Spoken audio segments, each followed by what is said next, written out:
Good morning, everybody.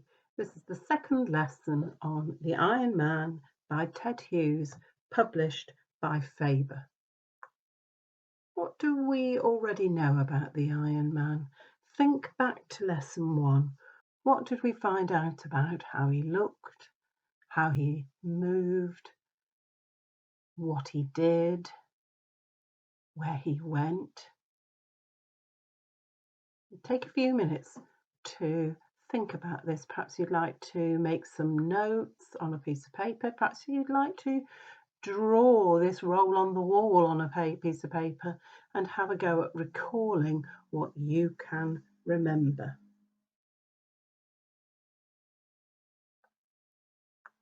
Right, let's move on into the rest of chapter 1. Night passed just before dawn as the darkness grew blue and the shapes of the rocks separated from each other. 2 seagulls flew crying over the rocks. They landed on a patch of sand.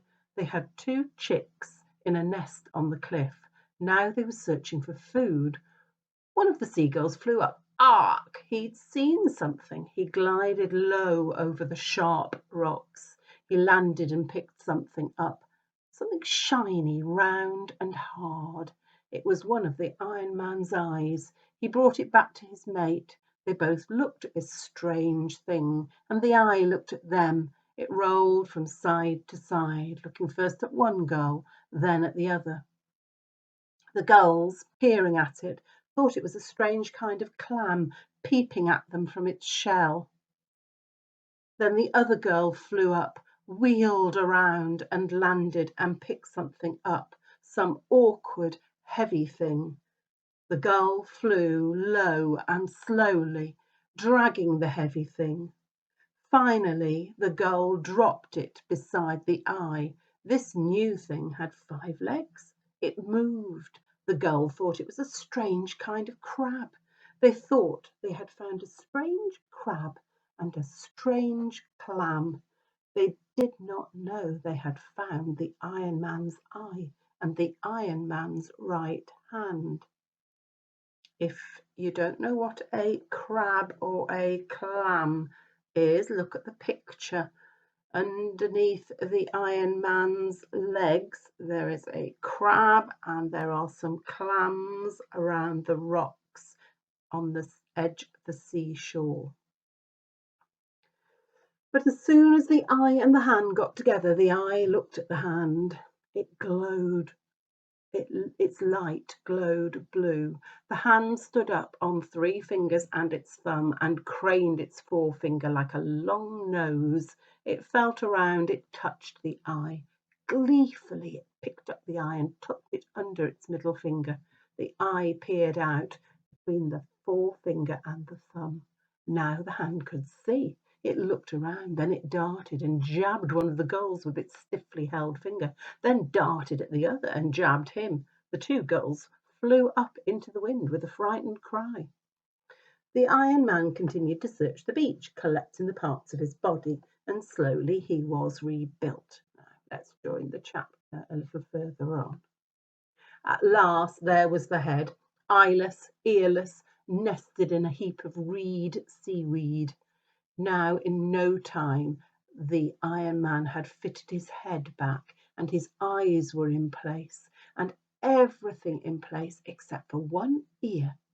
He strode about the beach searching for his lost ear as the sun rose over the sea and the day came. The 2 gulls sat on their ledge high on the cliff. They watched the immense man striding to and fro over the rocks below. Between them on the nesting ledge lay a great iron ear. The gulls could not eat it. The baby gulls could not eat it. There it lay on the high ledge. Far below the Iron Man searched. At last he stopped and looked at the sea. Was he thinking the sea had stolen his ear? Perhaps he was thinking the sea had come up while he lay scattered and had gone down again with his ear. He walked towards the sea. He walked into the breakers, and there he stood for a while, the breakers bursting around his knees.